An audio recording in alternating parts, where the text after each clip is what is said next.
Bapak Ibu Saudara, saya mau berterus terang kalau beberapa minggu ini saya prihatin dengan kondisi Papua. Saya prihatin sekali. Sampai dengan puncaknya kemarin kita dibagi-bagi video, kita dibagi segala macam. Ya, saya pikir Tuhan, kenapa Papua sampai bisa jadi begini? Kepentingan politik dan lain sebagainya, situasi yang tidak menentu. Ya, saya prihatin sekali. Apakah Papua sudah tak cukup orang pintar atau situasinya bagaimana? Saya juga bingung. Seruan untuk demo dan lain sebagainya yang tidak penting. Kepentingan politik dan lain sebagainya untuk jabatan, kedudukan. Saya sampai bingung. Saya prihatin sekali. Ya, pertama gubernur kita yang kondisinya kesehatan terganggu, wakil yang dipanggil Tuhan, dan situasi kondisi terakhir ini dan lain-lain segala macam. Beberapa hari ini saya berusaha mendengarkan beberapa referensi dari hamba-hamba Tuhan yang menyampaikan firman mengenai situasi seperti begini. Saya berusaha browsing, saya cari. Tuhan kasih kekuatan buat kami orang Papua. Mungkin kita di masyarakat Grassroots atau akar rumput di bawah kita tidak tahu situasi ini. Tapi gejolak di kalangan atas bisa terasa sampai saat kita bisa bicara hari ini. Ya, saya tidak tahu kondisinya seperti apa. Yang jelas saya prihatin sekali. Sehingga saya 1 minggu ini saya berusaha dengar beberapa khotbah-khotbah dari hamba-hamba Tuhan seperti dari Person dan lain sebagainya. Mereka membuka kembali apa yang pernah dialami oleh Israel. Sehingga saya tertarik dengan kisah daripada Esther. Nah, saudara, kalau khotbah saya 3 minggu yang lalu saudara ikuti, Alkitab kita ini seperti perpustakaan yang besar yang diisi oleh 60-an buku yang kurang lebih dicatat oleh 40 orang Yahudi dan 1 orang bukan Yahudi, yaitu Lukas. Lukas sendiri adalah orang Yunani, tetapi dia menerima informasi penting dari orang Yahudi untuk mencatat. Sehingga hari ini saudara bisa mengenal Yesus Kristus itu karena ada penulis 40 orang ini yang menulis bagi saudara dan saya. Dan 2 kitab dari keseluruhan Alkitab ini saudara yang tidak menyebutkan nama Allah sama sekali atau menyebut tentang mujizat dan Roh Kudus dan lain sebagainya adalah kitab Kidung Agung dan kitab Esther. Saudara baca tidak akan temukan apapun di dalam itu. Saya mau bawa kita baca dari dalam kitab Esther pasal 7. Ini menyangkut situasi Papua saat ini. Kita baca dari kitab Esther pasal 7. Kita baca ayat 1 sampai 10. Saya mau kaum pria, kita baca ayatnya yang ganjil. Sedangkan kaum wanita baca ayatnya yang genap. Tapi ayat yang ke-10 kita akan baca sama-sama. Ya, saudara kalau sudah temukan, boleh bangkit berdiri. Esther pasalnya yang ke-7, ayat 1 sampai ayat 10. Haman diadukan oleh Esther dan dihukum mati. Om pria kita mulai ya, suaranya langsung dinaikkan sehingga kita lebih semangat ya. Oke, ayat 1, 1, 2, 3. Datanglah raja Haman untuk dijamu oleh Esther sang ratu.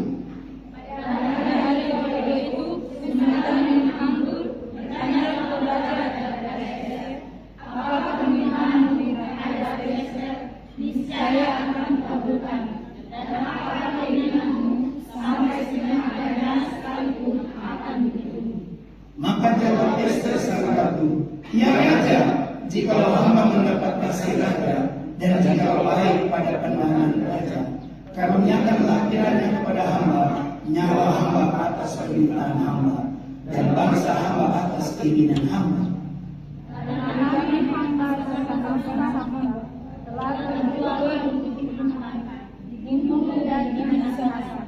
Kalau seandainya kami hanya dijual sebagai budak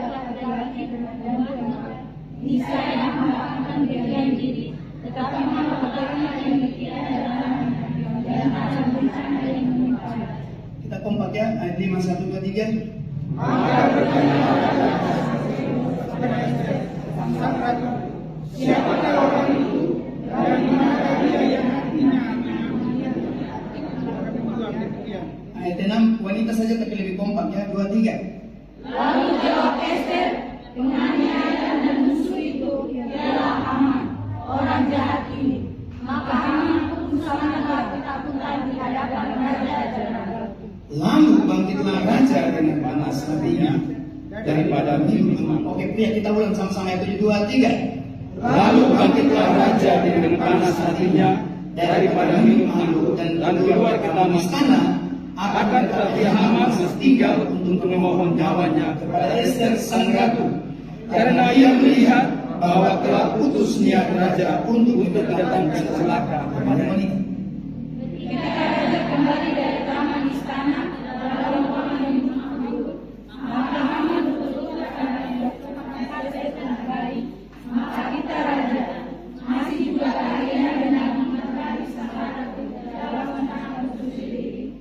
Kalau kita dari bentuk wanita dan maka seluruh bumi akan Yang pria.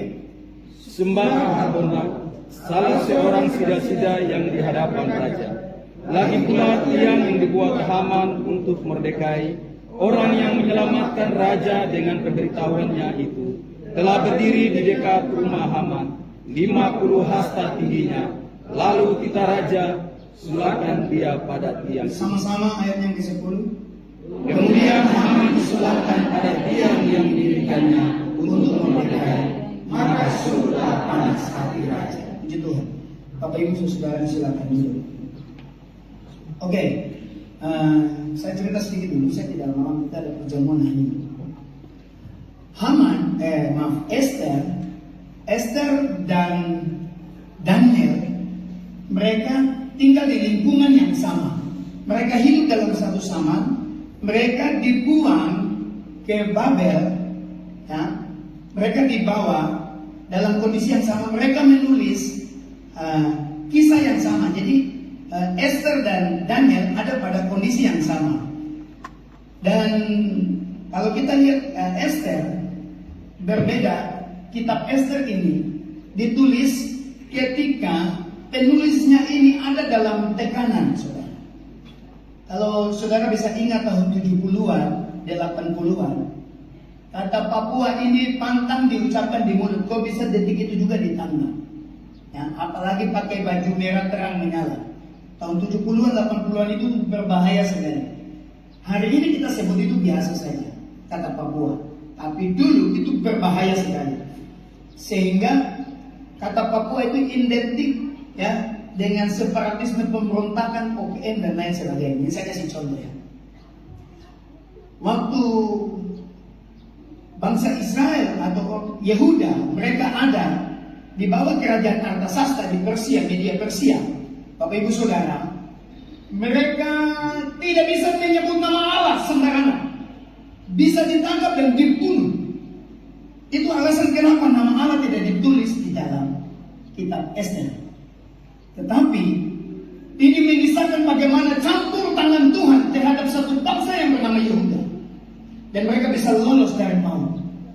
Sehingga saya mau bicara hari ini perkenaan dengan situasi Papua. Bapak Ibu Saudara, saudara perhatikan. Esther itu kependekan dari kata Asitoret. Ya, itu kependekan dari kata Asitoret, disingkatnya Esther. Nama Esther ini adalah salah satu dewi berhala yang disembah oleh orang Media Persia. Disematkan kepada seorang perempuan yang dalam bahasa Ibrani namanya disebut Hadasa. Esther nama aslinya Hadasa, tetapi oleh Raja Persia Ahasuerus menamakan dia Esther. Nah, Bapak Ibu Saudara, Esther punya posisi yang sangat penting sekali. Alkitab catat pada bab yang terakhir, dia menjadi ratu, menggantikan Ratu Wasti di kerajaan Ahasuerus. Ceritanya begini. Satu ketika raja mengadakan kongres, satu pertemuan dengan panglima-panglimanya. Beberapa minggu, beberapa bulan mereka berpesta Suatu ketika raja meminta ratu yang bernama Wasti untuk mungkin menari, ya. Alkitab bilang dia pamerkan kekayaannya, dia pamerkan hartanya, bahkan dia memamerkan kecantikan istrinya. Tapi waktu dia meminta kepada Sida-Sida, saudara tahu Sida-Sida? Sida-Sida adalah orang laki-laki yang diberikan tugas khusus untuk mengawal ratu. Sida-sida ini mereka dikebiri, jadi mereka tidak akan bisa kawin karena tidak punya alat kelamin, sudah diamputasi. Itu yang namanya sida-sida. Ya, kalau saudara baca apa itu sida-sida, kau sudah dapat pengetahuan hari ini. Jadi waktu mereka tidur sekamar mengawal ratu, raja tidak khawatir ada perselingkuhan dengan ratu. Oke. Waktu raja minta, Ahasveros minta kepada Sida-Sida, tolong panggil ratu datang menari di depan para tamu-tamu kongres itu. Tapi ratu menolak. Sida-Sida itu datang, ratu menolak untuk hadir menampilkan tarian di depan para panglima. Lalu raja bilang, mulai hari ini saya tidak melihat mukamu lagi di tempat ini. Apa yang terjadi? Jadi bawa babulan dia jadi kampung, dia buka dolar daripada lehernya dipancing. Ratu Wasti dibuang. Dan para penasihat-penasihat istana meminta supaya raja membuat satu kontes untuk mengganti ratu yang baru. Dan saudara, ada seorang perempuan Yahudi dari suku Benyamin, namanya Hadasa. Dia punya bapak tua, punya anak itu. Ya, Alkitab bilang namanya Mordekai. Itu dia punya saudara sepupu. Mordekai ini, dia mengangkat Hadasa atau Esther ini, sekalipun dia punya adik, dia bapak adik punya anak, dia punya adik. Tapi karena Esther ini yang piatu, dia ambil Esther menjadi anak asuhnya. Bisa mengerti ya? Padahal dia punya saudara sepupu, punya anak. Dia punya bapak adik kandung, punya anak, dia ambil dia, jadikan sebagai anak asuh. Kemudian, saudara tahu, Mordekai, dia punya satu mimpi untuk menyelamatkan Yehuda, sehingga dia merahasiakan siapa itu Hadasa atau Esther ini. Dia mengikuti kontes kecantikan. Mereka tidak tahu bahwa mereka ini bangsa Buddha atau orang Yahudi. Waktu dia masuk di dalam peserta kontes itu, sampai dengan namanya keluar sebagai pemenang. Karena Alkitab katakan Esther begitu sangat cantik, anggun, dan dia romantis. Kalau saudara baca buku mengenai biografi Esther, dia sangat cantik sekali. Sekarang ini yang kita pakai tambahan eyeliner dan segala macam. Dulu tanpa itu mereka sudah cantik. Ya, Bapak Ibu Saudara, dia terpilih, singkat ceritanya dia terpilih. Tetapi Mordekai menyembunyikan siapa itu asal usul daripada Esther atau Hadasa ini. Sehingga waktu dia terpilih menjadi kontestan tercantik, maka dia diangkat menjadi ratu bagi Ahasveros. Nah, sampai di situ ada seorang pegawai yang sangat dipercaya di dalam kerajaan Ahasveros ini, namanya yang tadi kita baca, namanya Haman.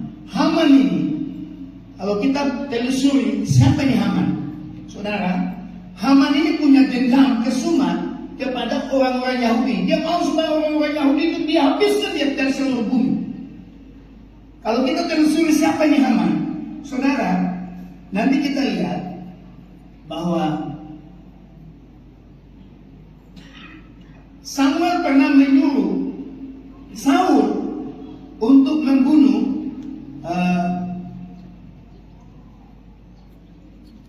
Agag.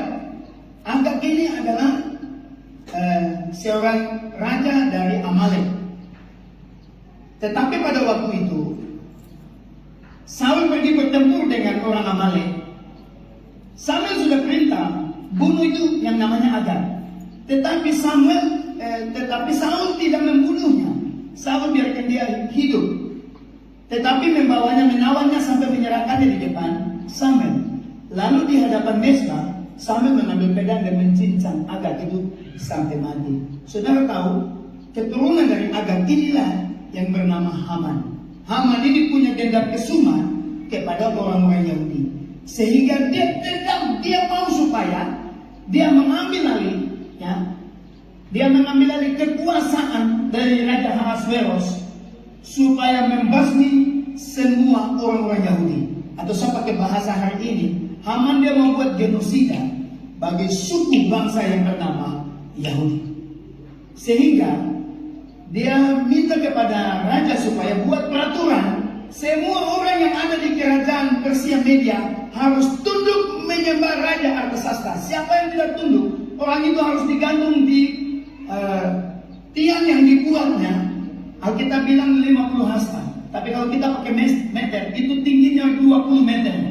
Dia pasang tiang. Siapa yang tidak menyembah raja, dia digantung di tiang yang tingginya 20 meter. Waktu titah itu keluar, semua menyembah raja. Tetapi Mordekai tidak tunduk menyembah raja. Mordekai tetap berdiri tegak. Lalu Haman bilang, raja, Mordekai tidak menghormatimu, dia tidak menyembahmu, dia pantas dihukum mati. Kemudian malam itu raja dia tidur. Dia ingat, dia buka catatan, nanti saudara baca. Nanti saudara baca di Ester pasal 6 ayat 1 sampai 3. Nanti saudara baca di situ.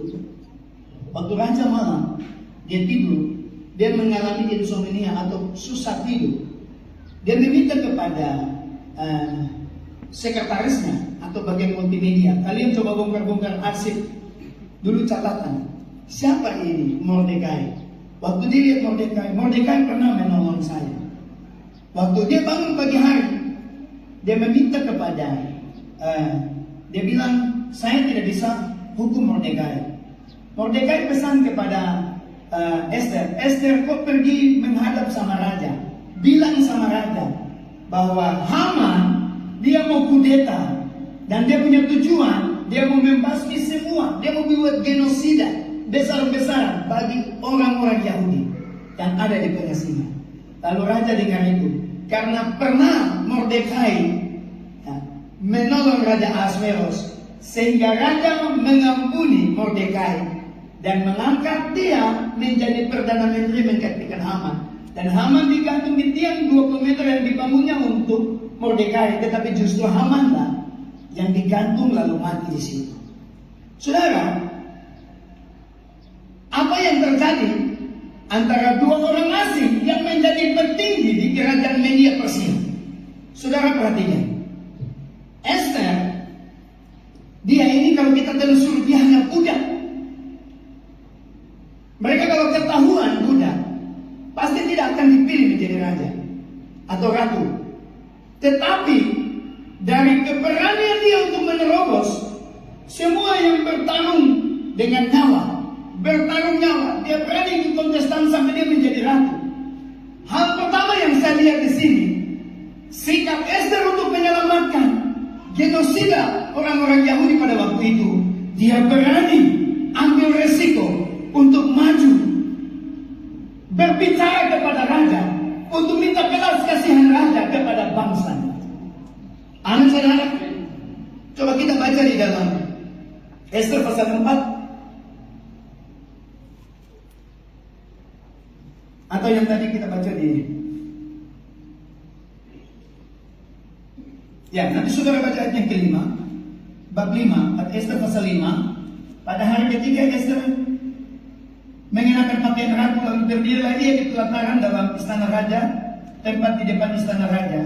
Raja bersemayam di atas takhta kerajaan di dalam istana, berhadapan dengan pintu istana itu. Ketika raja melihat Ester sang ratu berdiri di pelataran, berkenan raja kepadanya, sehingga raja mengelukkan tongkat emas yang di tangannya kepada Ester, lalu mendekatkan Ester menyentuh ujung tongkat itu.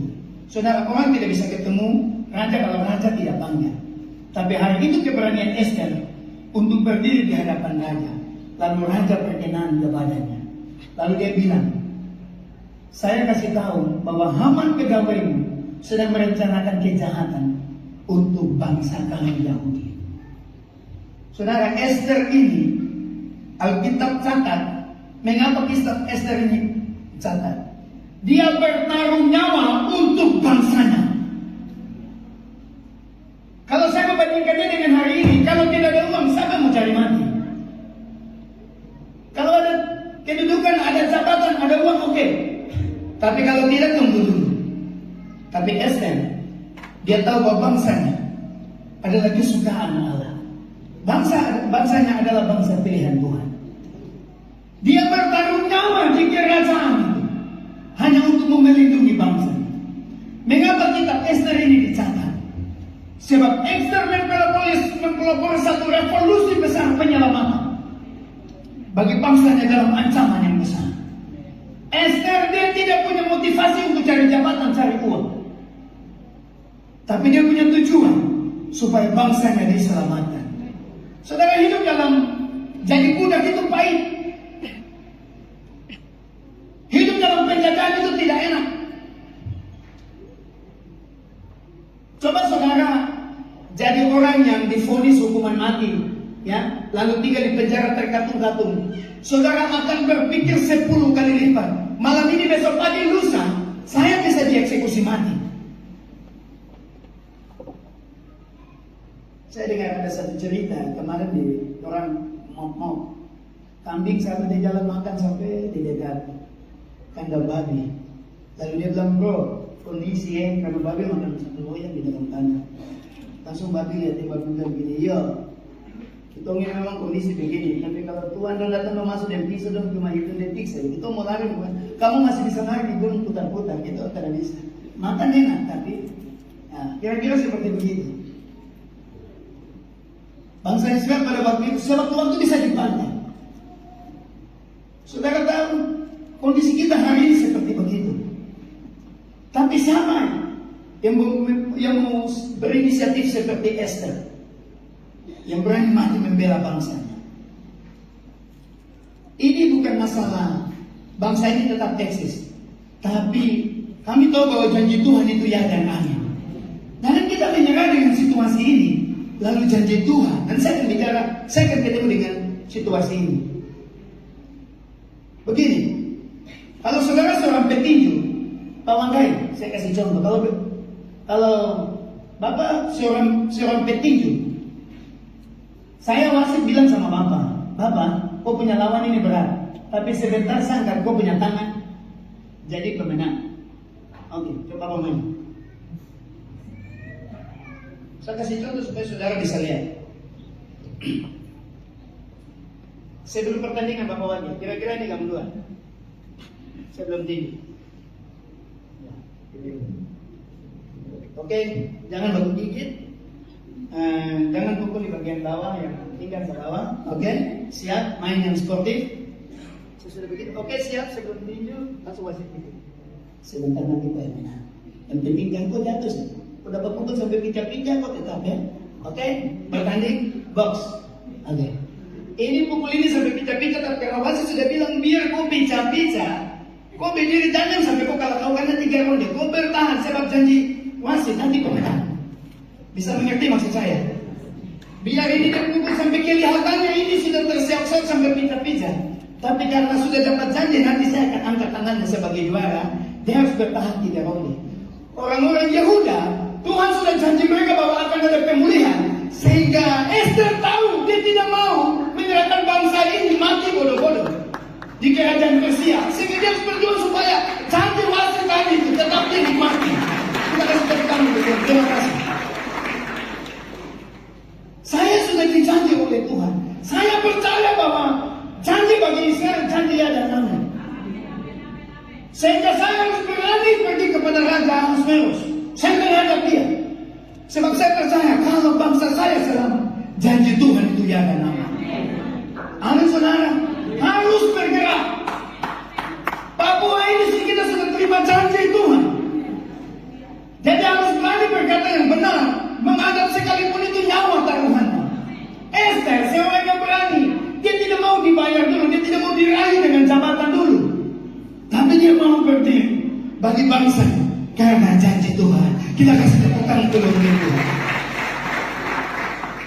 Hari ini roh Esther tidak ada di orang Papua. Saya hanya lihat pendoa, mereka hanya berdoa, Tuhan pulihkan Papua. Tapi yang lain santai-santai saja. Mampus kamu sudah, bakalai sudah. Papua butuh Ester yang kesamaan saja. Ester harus ada di pemerintahan supaya janji berkat bagi Papua ini jangan direbut oleh bangsa lain. Amin saudara. Ester harus ada di rumah tangga saudara. Jangan gara-gara bapak tidak kerja, bapak pengangguran, mama pengangguran, lalu kau menyerah. Ester harus ada, harus berjuang sampai kita terima janji Tuhan dalam hidup kita. Ester harus ada dalam gereja ini. Sekalipun kau dapat tantangan hinaan, kau difitnah, kau tetap berani. Sebab jangan sampai harapanmu itu hilang. Amin saudara. Jangan situasi mencuri harapan kita daripada Tuhan. Ini yang saya lihat dari Ester. Ada 6 hal, tapi saya simpan 3 nanti malam. Saya buka 3 dulu. Yang kedua, Allah izinkan Ester memiliki otoritas untuk menyelamatkan bangsanya. Yang pertama, Allah merencanakan Ester sebagai penyelamat bangsa Yahudi. Karena keberanian Ester, dia berani tampil.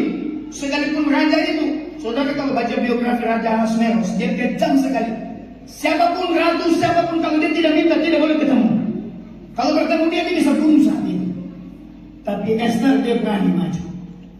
Dia berani maju untuk bangsanya. Dia berbicara. Saudara, Haman ini orang jahat. Haman ini orang jahat. Saudara tahu? Ini rencana siapa? Orang Yahudi harus dibasmi. Saya punya catatan tentang genosida orang-orang Yahudi. Saudara tahu bahwa setan ada di balik kegagalan dan pembantaian pemusnahan orang-orang Israel. Setan ada di balik pembantaian laki-laki Israel yang ada dalam penjajahan di Mesir. Sampai seorang laki-laki yang lolos tinggal di dalam bakul yang terbuat dari pandan, yang akhirnya diberi nama Musa. Dan dialah yang menyelamatkan bangsa Israel. Saudara tahu, Haman berusaha memusnahkan orang Yahudi. Tetapi Tuhan menggerakkan Ester untuk tampil membela bangsa. Saudara tahu, siapa yang ada di balik pembantaian 200 bayi-bayi di Bethlehem? Ini salah satu genocide atau pembantaian untuk menggagalkan Yesus lahir. Dia adalah Herodes. Saudara, orang-orang Yahudi, kita harus minta terima kasih untuk orang-orang Yahudi. Orang ini yang bikin sampai kita bisa kenal Yesus. Mereka ini dapat ancaman dari Raja Mesir. Raja Ramses II. Kemudian Haman. Yang ketiga Raja Herodes. Yang keempat siapa? Hitler, peristiwa Holocaust. Berapa juta orang mereka dibantai. Kalau kita mau telusuri orang-orang Yahudi, mereka yang penemu sampai Thomas Alva Edison yang menemukan lampu listrik. Semua bangsa Yahudi. Saya kasih contoh begini. Ini sepertinya ada pergerakan besar untuk memusnahkan bangsa ini supaya tidak ada berkat masuk ke dalam orang-orang percaya dia kesamaan. Amin saudara. Saudara lihat, hari ini Raja Firaun sudah tidak ada, Haman tidak ada, ya, Herodes tidak ada, Hitler tidak ada. Tetapi hari ini ada aborsi di dalam rumah tangga Kristen. Dan aborsi tertinggi ada pada negara-negara Kristen berumah rumah tangga Kristen. Ini cara setan untuk menggagalkan lahirnya pemimpin-pemimpin baru, pembela-pembela umat yang membawa kabar baik bagi satu bangsa bahwa janji Tuhan sedang terjadi bagi bangsa itu. Amin saudara. Saya akan bicara sebentar malam tentang mengapa Tuhan mencegah aborsi. Saya waktu berdoa untuk satu keluarga ponakan saya pernah tabat di Nabire. Saya berdoa dengan mereka, jamaah istri dan anak-anaknya. Waktu saya berdoa, saya sampai marah sih. Kok kenapa kasar sama anak-anaknya? Nah, zaman dulu Pak Guru di sekolah pakai rotan, sekarang zamannya udah beda, tidak ada kekerasan lagi. Sekarang ini zamannya kita memerintah dengan lembut, tetapi berkarakter, dan kita punya integritas. Saya, anak-anak saya, mamanya bicara sampai 3 orang anak ini, sampai duduk telinga ditulis. Satu kali saya bilang duduk, itu langsung air mata keluar. Saya tidak perlu pakai rotan, karena saya punya otoritas. Kenapa kita sudah tidak pakai rotan lagi? Zaman dulu orang keras, zaman sekarang nggak perlu.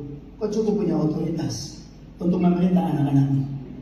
Kau tidak perlu potong kayu biawas panjang-panjang. Sebentar bapak pukul bos yang pukul kaki kita. Sudah tidak ada zaman. Saya keponakan ini dia keras dengan anak-anaknya. Saya berdoa. Saya tanya mereka satu-satu. Bapak pukul kita satu lagi. Oke. Saya bilang begini. Kau terlihat kau punya anak ini. Ada satu pemimpin yang ada di dalam. Kau tahu setan dia mau gagalkan supaya pemimpin ini tidak jadi pemimpin baru di Papua. 30 tahun yang akan datang. Oh, kekerasan bikin ini sampai agar janji Tuhan ini mentah karena kau. Bisa tangkap maksud saya? Saudara dan saya hari ini telah menerima janji seperti Israel menerima janji. Tinggal bagaimana kau atur hidup untuk menjaga hubunganmu dengan Tuhan. Amin saudara. Jangan kau bikin macam-macam sampai akhirnya berkati dan Tuhan telah sayang saya, Tuhan telah dengar doa saya. Tapi sebenarnya kaulah yang menghambat janji Tuhan dalam hidup. Kau tidak berani seperti Esther untuk mengambil resiko. Saya percaya Tuhan tidak akan biarkan kita ya ditelan mentah-mentah dengan masalah kita. Saya lihat mamanya Marwin, saudara perempuan. Ya, masih ada sampai hari ini. Saudara, saya tidak puji Ibu Waromi, tapi sudah cuci darah berapa tahun? 4 tahun lebih. 8 tahun. Kamu sudah lihat? Orang cuci darah itu sewaktu-waktu bisa mati. Tapi janji Tuhan 8 tahun masih berlangsung. Dan masih ada 8 tahun yang akan datang. Kalau yang cuci darah mati, tidak ada. Bagi Tuhan itu tidak ada. Ini janji Tuhan. Kau masih mau melakukan kasih Tuhan? Coba kamu bertukar peran, kamu jadi mamanya malu hari ini. Jalan ke tengah jalan, dia terperiksa mati sudah, Kasih Tuhan itu dan janji Tuhan tidak pernah dibatalkan. Asal kamu jalan hidup ini dan berjuang, sebab kita telah memegang kemenangan di tangan kita. Yang kedua, kuasa yang Tuhan berikan kepada kita, seperti Esther sebagai aku, dia gunakan apa yang dia punya. Wahyu dia gunakan apa yang ada padamu untuk sampai aku datang. Wahyu 22. Bantu bangsa Israel sampai di tepi laut. Orang-orang bilang sudah tidak ada kuburan di Mesir, kau bawa kita mati di tempat ini. Musa kebingungan, Musa dan Tuhan. So bagaimana di belakang orang-orang Mesir siap bunuh kita, di depan kita laut. Tuhan bilang, baru kau bikin apa di situ? Mau bikin apa? Tuhan tanya ada barang apa di tangan? Dia cuma hanya tongkat kosong saja. Angkat ke laut. Kalahlah maka laut itu terbelah. Amin saudara. Kau bilang tidak ada jalan. Ada kuasa dalam hidup kita. Hari ini kita punya otoritas Tuhan kasih untuk mengubah Papua. Tapi jangan bilang tunggu komando dulu. Dong kasih uang berapa dulu? Dulu saya ingat waktu saya masih panas, saya langsung pergi tanya saudara-saudara dorong, kami ini mau demo, kamu mau pergi kampanye loh. Saya lihat kemarin kan kampanye di partai ini, sekarang kan kampanye di Bali Bapak. 1 keluarga 1 juta. Oh begitu. Satu kenapa saya terlalu mahal? Sebab nanti kalau dia jadi anggota DPR, udah lewat dari kijang, udah tutup kata, sudah. Jadi kita kampanye Pokoknya bikin ribut-ribut apa di track selesai. Ada orang seperti begitu yang mau dibayar, Bu. Tapi Esther tidak.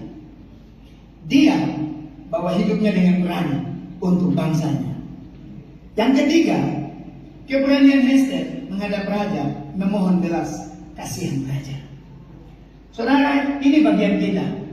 Kalau saudara tidak punya keahlian politik, saudara tidak punya keahlian advokasi atau berbicara dengan orang, saudara punya satu keahlian. Saudara minta belas kasihan Tuhan. Amin, saudara. Tidak mungkin tidak ada yang tidak punya. Semua punya. Saudara bisa Tuhan kasihani kami orang Papua.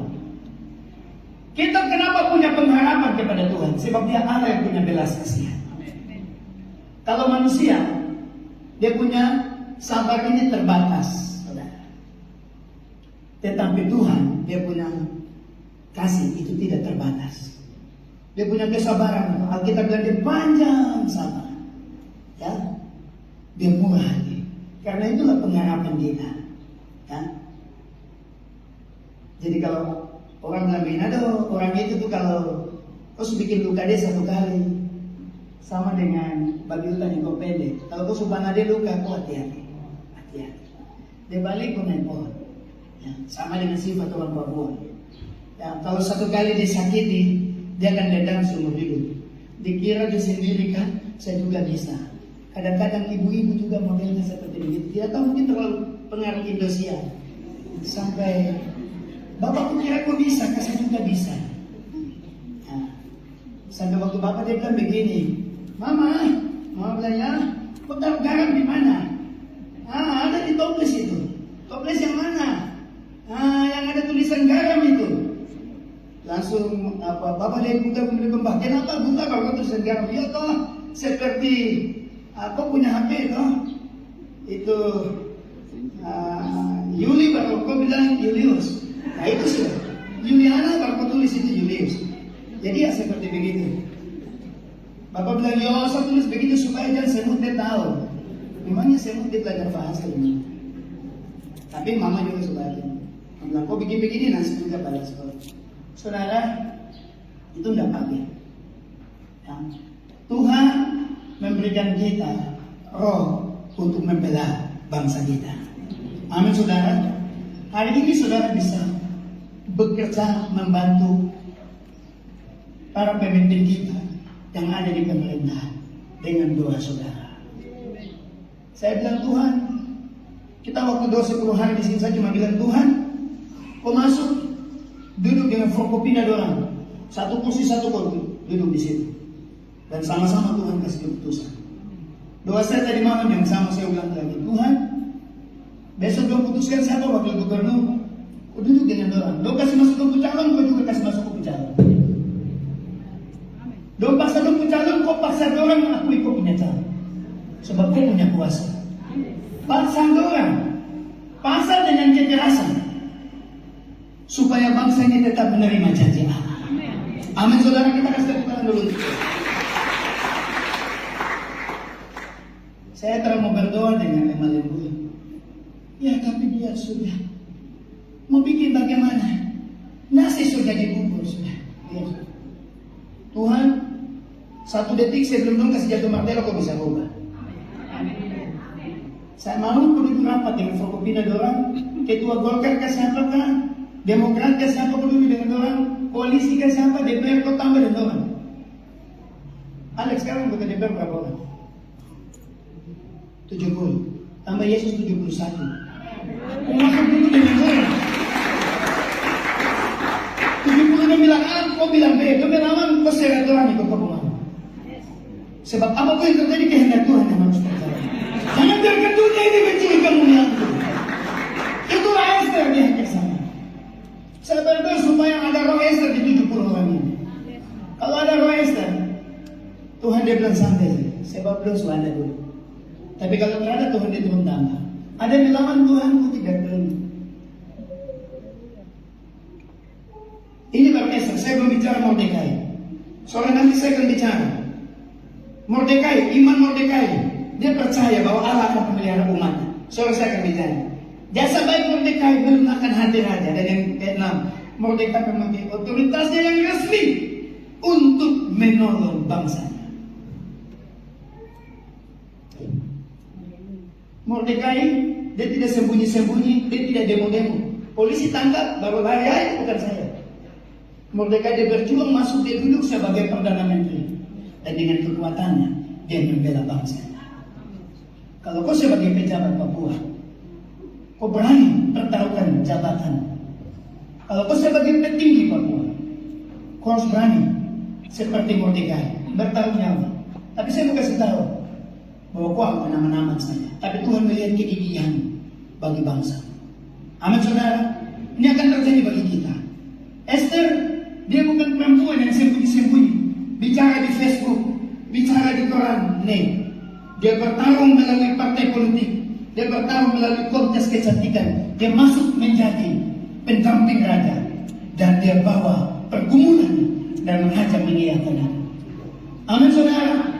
Saya tidak suruh saudara untuk pergi kawin dengan calon gubernur supaya bisa Bapak Victor Yaakob dapat bantuan. No, bukan begitu. Tapi kau jadi orang seperti Esther untuk menjadi pembela bangsa. Sebab orang Papua bangsa yang diberkati, bangsa terakhir yang diberkati oleh Tuhan.